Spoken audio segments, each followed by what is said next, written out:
Everybody that listens to this needs to ask themselves, how do I get financially literate? Because you don't have to make a lot of money to be wealthy. Yes. You just have to understand the system.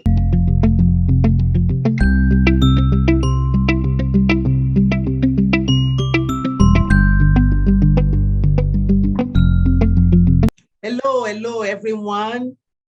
This is the Immigrant Experience Show coming to you from Cancun this time. And I'll tell you the reason why in a few minutes. Today on the Immigrant Experience Show, we're going to be talking to my dearest brother from another mother. Wale Gbalajobi is my brother because we've known each other for over 3 decades. But before that, today's tidbits is, according to Canadian immigration data, Canada welcomed over 5,000 permanent residents in September of this year. That is 19% from August 2021. So that is for you, and it's an increase of 200% compared to 1 year ago. I am your host, Moji Taiwo. I'm also the author of the I Give Because I'm Blessed Because I Give, a chronicle of an immigrant's journey. So on to today's show. This gentleman to my left is a special guest, as I said, a Canadian of Nigerian heritage. Wale Gbalajobi was a banker, a professional and community leader, an entrepreneur, a financial planner, educator, and wealth building. And of course, he is the president of the Aqua Financial Services. Aqua Financial Consulting Inc. So, Wale, welcome. Thank you. Welcome. As I said at the beginning, we're in Cancun. We're in Cancun to celebrate Wale's special milestone. There are 2 milestones that we're celebrating this week. The first one is your birthday. Yes. I'm not going to say how old you are, but feel free if you want to share with us. I'm 60. Can you believe this young man is 60 years old? And the second milestone is being an immigrant, a Canadian successful immigrant of 40 years. So our theme for this show is called the Immigrants Over 40. Okay. Or your immigrants at 40. Okay. It has something to do with being a successful Canadian immigrant. And this is 40 years celebration of that. So Wale, my first question to you is, how did you decide to come to Canada? I'm going to answer that question, but I'm going to shock you. Okay. It's my 60th, like you said. Yes. But the big thing is this. It just occurred to me that I stole part of my 60th message from your book. I give because I'm blessed because I give. The theme of this week's activities is I'm blessed. You're certainly blessed. So I need to put that out there before we continue. Thank you. And you're going to see some of the photographs and things with I'm blessed in it. So that needs to be put out.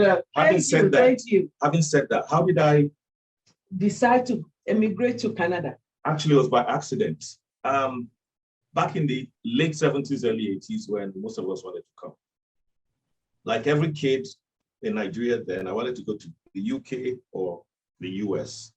But I had a cousin in Edmonton who happened to have visited Nigeria at the time. So he told my dad, send this boy to Canada. He says, Canada is the best kept secret in the world. And to God be the glory, my father listened. And he assured my dad that I'll make sure he's settled when he comes there. In any case, that was how my Canadian sojourn began. It was through this cousin of mine who directed my parents. And what year was that? That was he directed them in 1980, but I got here in 1982. So this is my 40th year I landed in Edmonton, actually, April 15th, 1982. 1982. So it's almost 41 years. Yes, and I think we met shortly after that. Absolutely. Yes, so he's truly my brother. We grew up together in the community, actually. Absolutely. So with that, like most of us who came young, we planned to go back to Nigeria. But here we are, for almost 41 years later with you. What have you done to occupy those 40 years, considering that you chose to stay? I'll tell you, like you said, I was supposed to come here for like 5 years, 4 or 5 years, do my first degree, go to law school, and go back to Nigeria. And life happened. First of all, I met my wife in school. And then my beautiful sister, Bernie Gbalajobi. We met in university, and obviously that changed things a little bit because she was doing her chartered accounting designation. We had to wait, then I had to go to law school. And then something also very interesting happened. I got this job with CIBC. Prior to that, I'd gotten jobs with General Motors. I worked for a company called Telecheck, but the CIBC job was just like, it was who I was. The bank had just started changing to real relationship banking and being aggressive and trying to gather clients and bring in lots of assets. By the way, Wale was the first Black bank manager, CIBC bank manager in Calgary. Thank you for that. And that's very true. So I got this job, and it was just my playpen. I really enjoyed it. I really enjoyed what I did. And I always told people this story. So I told my dad. My dad always asked me, when are you coming back? I work for the bank. And then he says, okay, when are you finished? When are you going to law school? Yeah. I tell him, I'm still in the bank. And then as I got promoted, I'll say, Dad, I got promoted. He'll say, but when are you going to law school?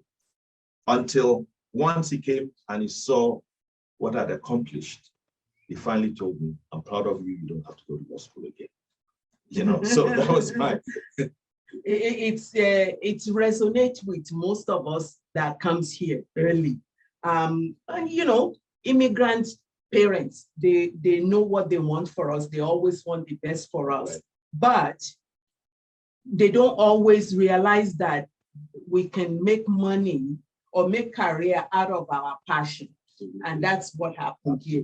We're thinking of going to law school, ending up in banking and finance. Yes. And financial services. Yes. Yes. Yes. Yeah, so what else have you done?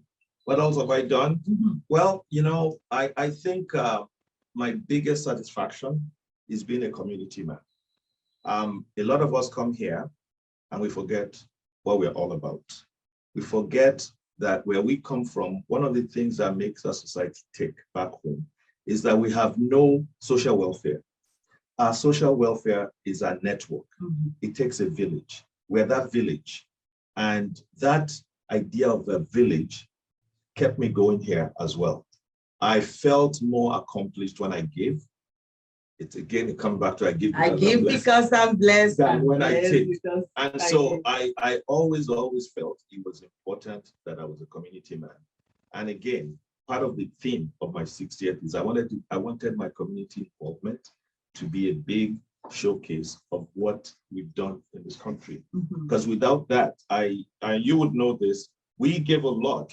We see a lot of immigrants coming in now, but they don't know the struggles we went through to make sure it happens. I see a lot of engineers working in the oil patch in downtown Calgary. Yes. They never understood that there were protests back in the day because there was not a lot of people our color in suits. Yes. Back down those days.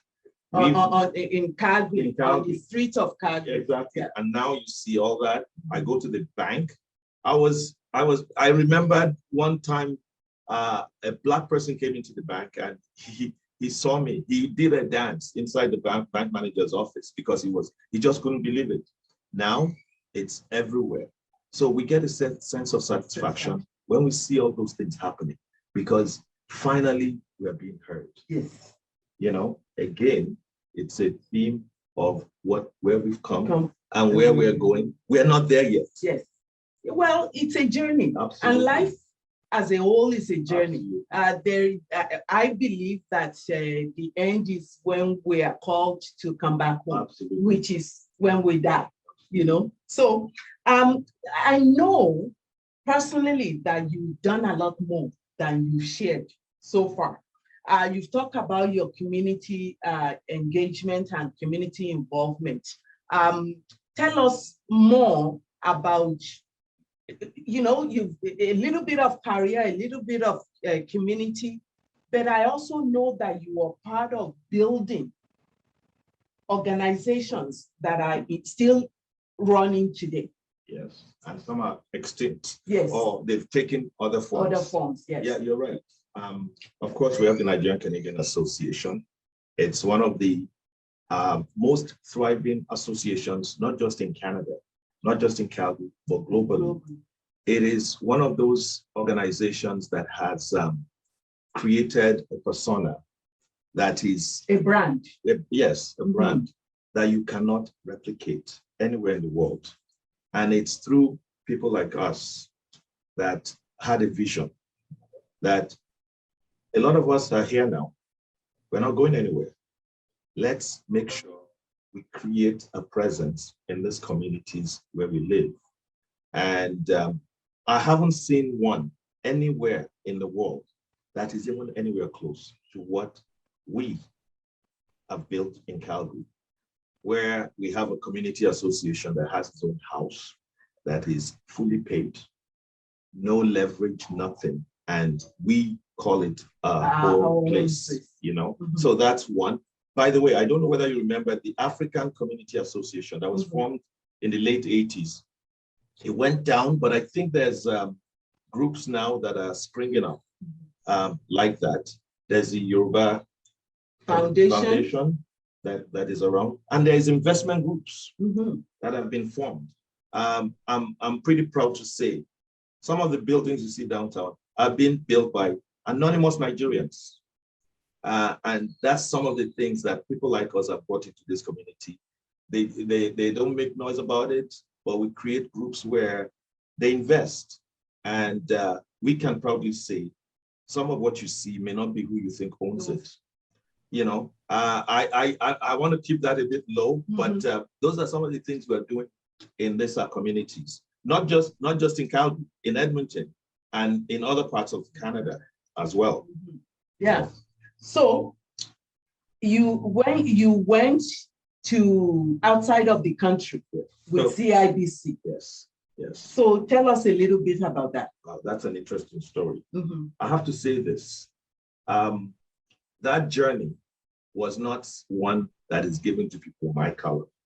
Back in the day, they gave it to accomplished good old boys as a reward to them when they want to retire. So usually they're in their 60s, and then it's like their golden parachute to leave the bank. I got there at the age of 35. It was unheard of for a Black guy to go to the West Indies as a country general manager, my age, running things. Now, for that to happen, I had to fight. That's another thing that we don't have the time to go through.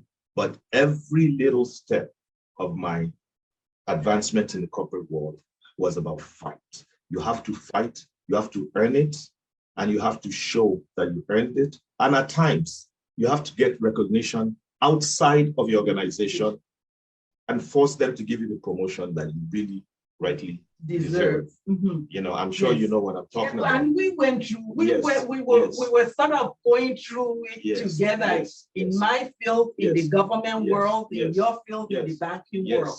But what people need to know, and we keep reminding, is you work hard, you fight hard, but you also have people having your back. Yes. You have people that you're learning from, that are encouraging you and pushing mentors, you. Mentors in the back. Yes. Yeah. Yes. And you've also mentored so many people. I still do.